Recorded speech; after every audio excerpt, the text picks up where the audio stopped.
Good afternoon. It is a Friday afternoon, and it is 4 o'clock Greenwich Mean Time, and it's a pleasure to be back sitting in the chair and doing another live stream. Available on a whole range of platforms, as you'd probably understand.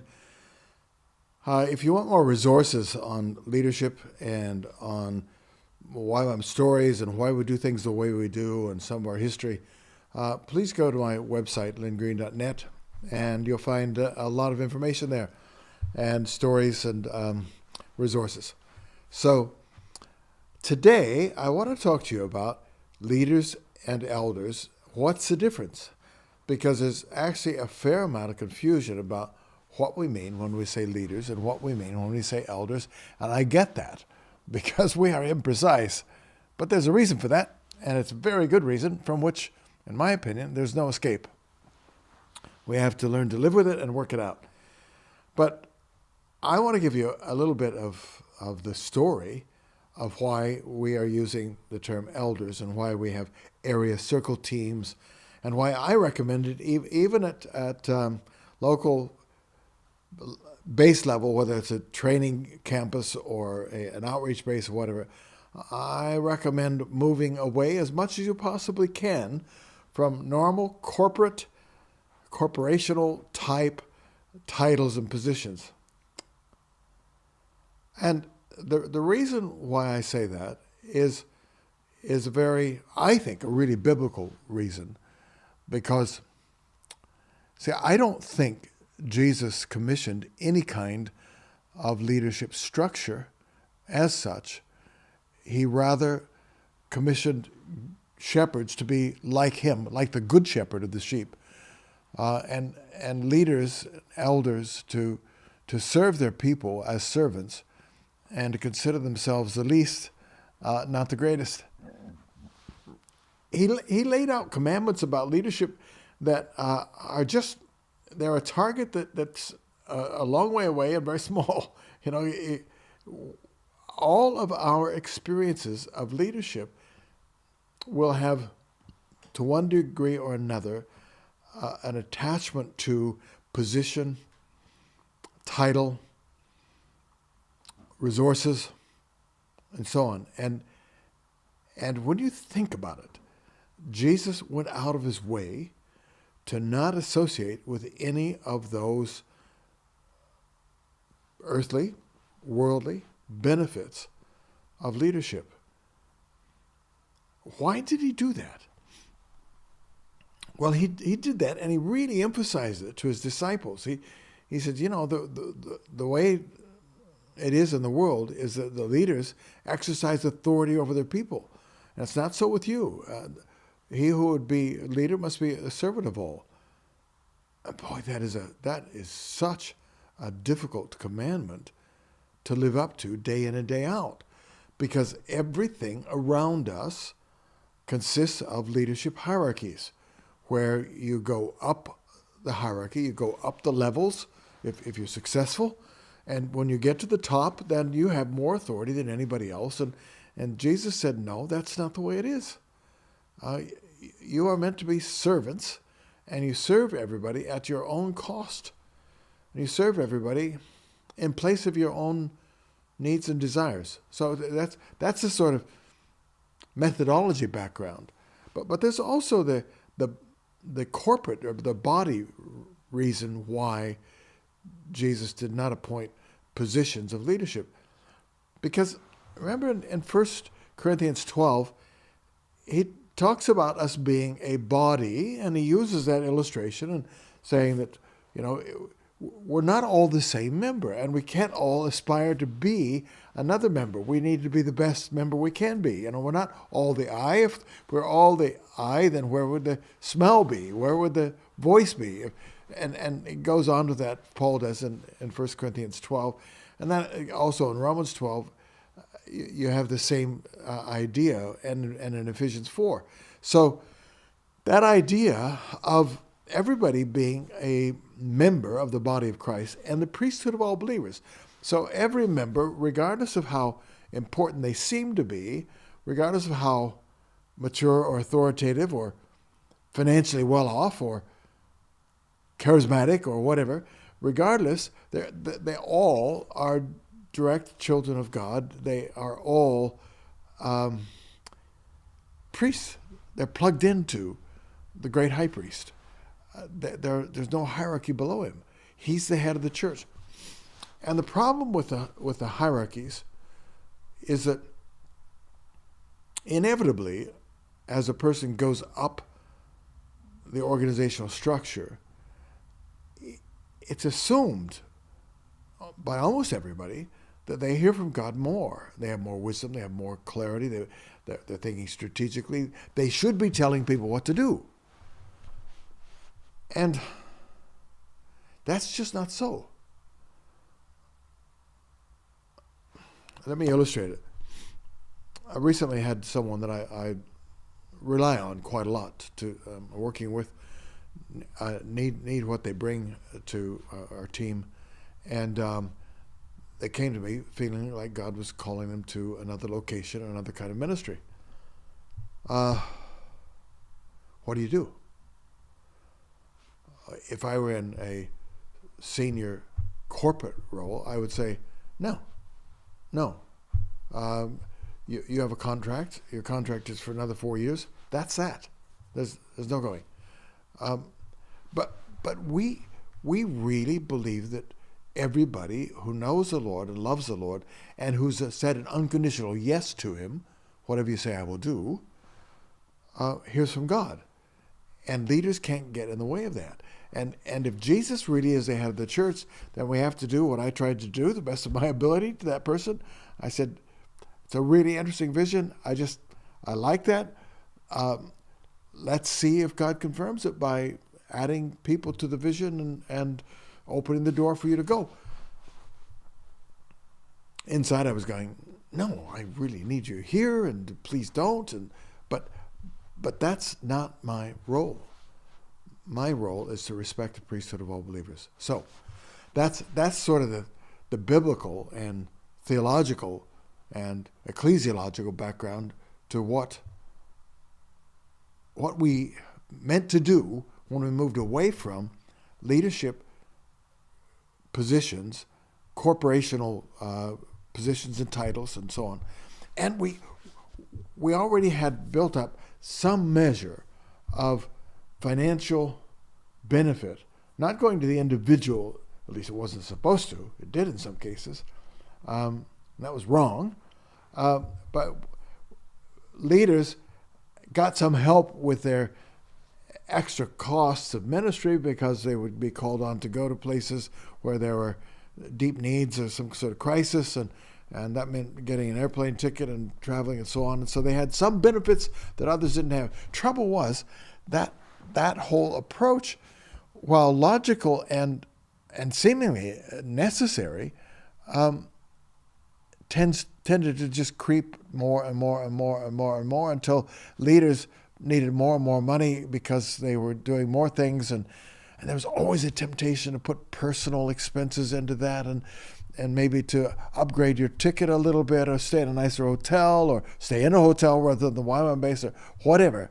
And that went badly wrong in a number of situations. And the reason, I think, is quite simple. We were not called to empower leadership positions. We had people who were called to serve in leadership positions, and by being mature enough to do that, they should also have been able to trust God to fund their additional responsibilities and obligations. I know that's a bit controversial, and there'll be quite a few YWAMers whose bases cover them and who other bases give offerings to and so on. But the tendency of that arrangement is to creep and forward until you're taking more and more and requiring more and more finances. And eventually, some leaders crossed the line and they started having personal benefit, significant personal benefit, because of the leadership position they had. And when you get that, then you have other people looking at that and saying, I'd like to have those benefits. Now, a lot of other leaders will come along who don't think that way, who are servant-hearted and who don't take advantage of the opportunities. But as soon as you have empowered positions where there are benefits and there's funding to do things, then to the extent that there's a bit of power involved, a bit of benefit involved, people will want that position for the wrong reasons. In subsequent generations or subsequent years of leadership changes, sooner or later you're going to get somebody who uses that power selfishly. And then you start having death of the ministry. Because, one of the things that we all have in common is that we don't like to serve in a situation where we're under a leader. A leader is exercising authority in a selfish manner and in a non-transparent manner. So our organizational structure, such as it was pretty loose still, but even back then, 20, 30 years ago, it still was very vulnerable to abuse, like I've just described. There was also another problem, which Lauren foresaw, and when he spelled that out, I thought, yeah, that's right, but I don't see it coming soon. However, if it were a new message today, I would say, yeah, that's obvious. And that is a question of persecution. In one place and another, the Christian faith, the committed body of people who are under the lordship of Jesus are persecuted. And there are a couple of kinds of persecution. There's just a discrimination, which we're into in this country a bit. We had this is in the United Kingdom. We had a situation arise where one of the professional football associations required the teams in the league to wear rainbow armbands for the LGBT plus group of people. They're not a community because they don't really live together and work together and love each other and so on. So I don't use that term community. Whatever they are, a group of people. It's really a bunch of activists who use those letters to describe what they call a community, which is not. But I digress. So they're having to wear this. Well, the Muslim players objected, and so they didn't have to do it. The Christians did have to do it. So a captain of one of the professional teams was a committed Christian, son of a committed Christian, and wrote on his armband in black marker, "I love Jesus." And on another game, "Jesus loves me." And I thought, well, good for him. But he was disciplined by the league because they just don't like the Christians being open about, especially that subject. And that's not the only subject. More and more the fundamental Christian beliefs are going to be hated because Jesus said that. If they hated me, they're going to hate you. So one of the things that we were aware of, Lauren particularly was aware of, is that in that process of rejecting the Christian faith in Western societies, other societies it was already rejected, it comes to a point where the first thing that happens is that any Christian organization that has funding and an organizational structure and so on is going to find less and less freedom to be that. And yet, logic says, especially in Western democracies, that if you don't have freedom of religion, you don't have a society. So freedom of religion is going to stay in place longer than freedom from discrimination to Christian organizations, tax benefits, etc. And I think Lauren realized, and I thought, now I know for sure, yeah, he's right. If we are using Christian terms, biblical terms, like elders and leaders instead of directors and presidents and chairmen and so on, then we will have more freedom to speak our minds and continue to stand for what we believe. Because when a government rules out religious freedom, it's the last step into tyranny. And of course, we recognize I don't know how many of you have thought about this, but it's so plain that in the places where the church has not been able to meet in congregations, but has been meeting in homes and has to stay underground, those are the places where there's been the most incredible growth in the number of Christians and the percentage of Christians in that culture or that nation. So the Chinese church, well known up until about 10, 12 years ago when there was a crackdown, but especially up until the Chinese Communist Party seemingly allowed religious freedom for churches. They were actually letting the Christians come out in the open so they would know who they had to control. As when they cracked back down, it looks now like that was their plan.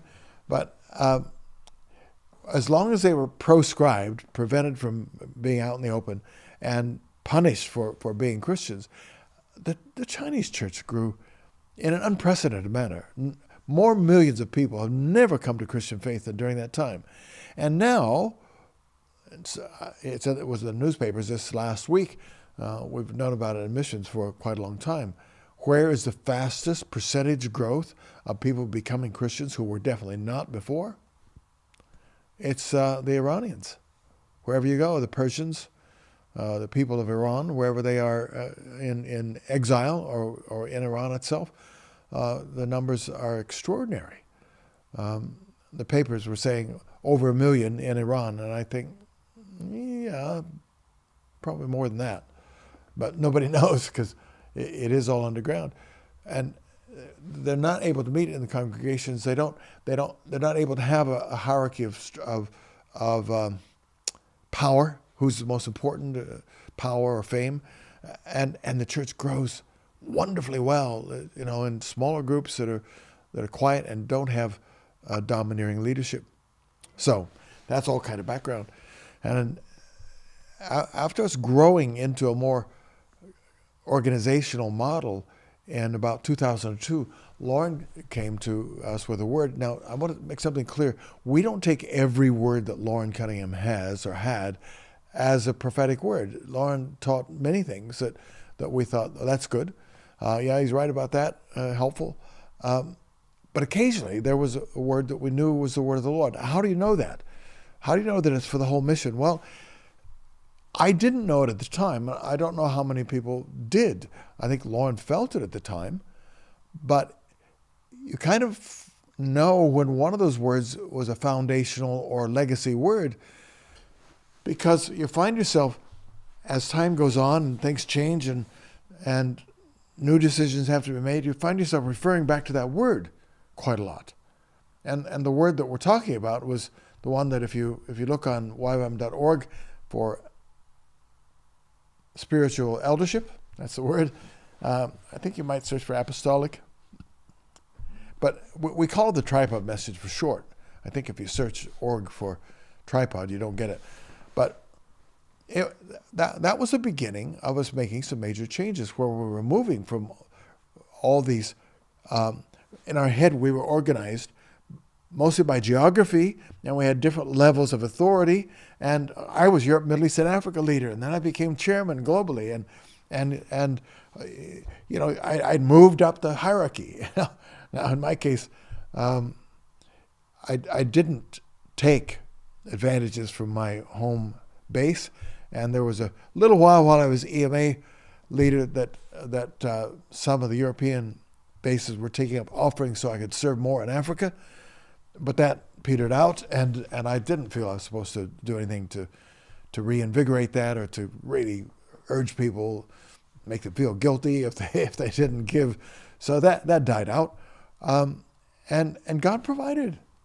So, but also, partway into my chairmanship, 10 years in, I guess, I felt, and John Dawson, who was president, felt, and Jim Steyer, Ian Muir. Jim Steyer was the president before John, and Ian Muir was an international director. And the three of us felt that we really should lay down our titles. That those titles, chairman, director, and president, should not exist anymore, ever. And that was partly because of that message that Lauren had brought about elders, because the second point of that message was elders in the midst of the people. Okay, so that brings us to the point where we urged everybody to lay down those titles of director of this region or this continent or that continent, and just be elders. And there are places where there are elders, and I guess I live in one of those places, where there are elders who are clearly elders and they are not day-to-day leaders. But not every YWAM location has that. In fact, as few do. So what's the difference between elders and leaders? Well, I've been pleaded with, I guess is the best word, to define the difference. And as I've looked at it practically and looked at it biblically, I think, no, I can't do that without, and even if I did it, it wouldn't make any difference, but I could maybe influence other senior leaders, and gradually we could see that a change by defining what a leader is and defining what an elder is. But, when we try to define something that isn't historically defined in a really positive way, or especially biblically defined, then we usually run into the typical consequences of legalism, which is people start using that role as a title and as a sort of license to be able to tell people what to do, and it gets distorted. I don't think it's feasible to draw a clear line between leaders and elders. And let me explain some of the reasons why. I suppose I took a team to Afghanistan and I was 22 or 3. I went 2 years in a row, so I think it was one I was 22 for, and the other I was 23 for. And I had a team of 15 when I was 23, and my wife, new wife that I just married a few months before. And was I an elder to that team? Well, yes. Was I a leader? Yeah, definitely. Was I an elder? Yes, in that I was more mature than most of them. I had Marty, who was more mature than I was, and we had Rihanna Peterson at the time, who was also a mature intercessor, godly woman, close friend of Joy Dawson's. She was a great mainstay of that team as an intercessor, and she just knew the Lord. So we leaned into her. Was she an elder in that team? Yes. Was it because of her age? No. She was mid-20s. But she had a maturity about her in relation to all the rest of the team. And that's the important thing. And when people object to that, and I have had people object to it, I say, well, wait a minute. When Paul and Barnabas went up through what is now sort of central Turkey, southern Turkey, and up into central and back around, so it was that area of Iconium and Lystra and Derbe and up into Galatia and back. They went through doing evangelism, and they got people meeting the Lord and then meeting together under the Lord, and they appointed no leadership at all, no elders. And they came back within months, and they appointed elders. Now, how old were those people in the Lord? Well, they were months old. So does that mean that they were that much older than everybody around them? No.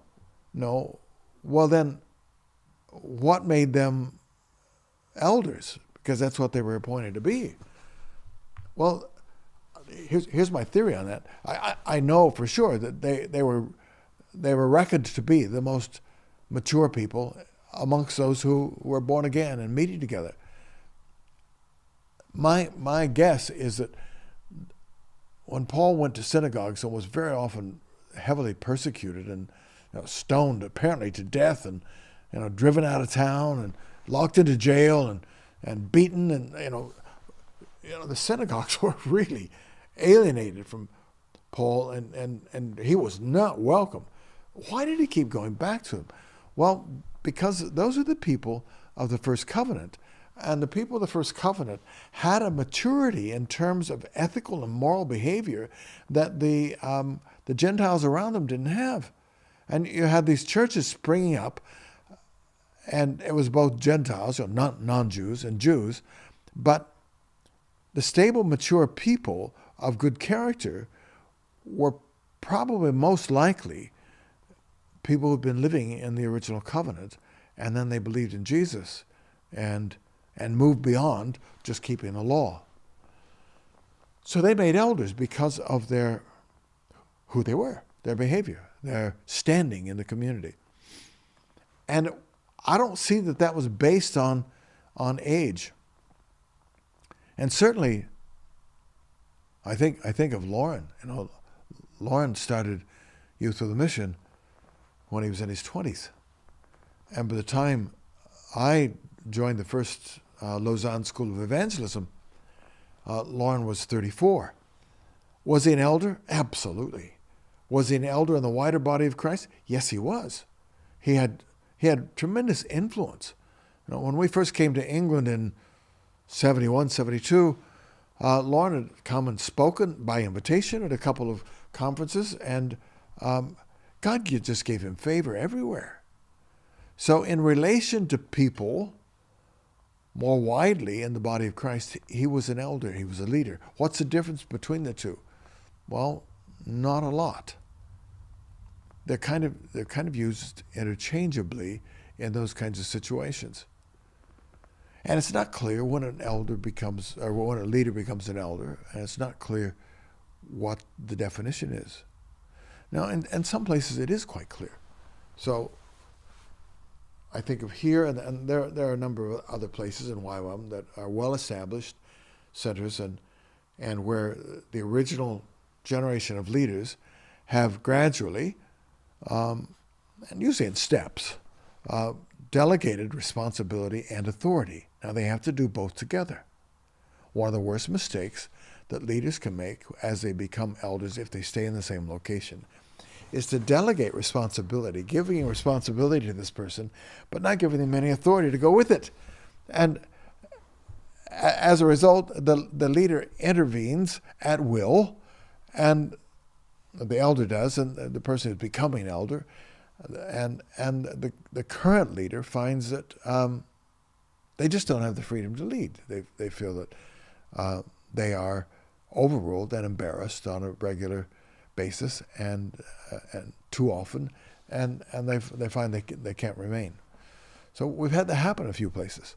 We've also had the other extreme, because that's the nature of humanity, where people are still needed to lead, but they get tired of carrying the day-to-day responsibility, and they give that to others, but still are called the leader, but just aren't engaged. And that's kind of my weakness.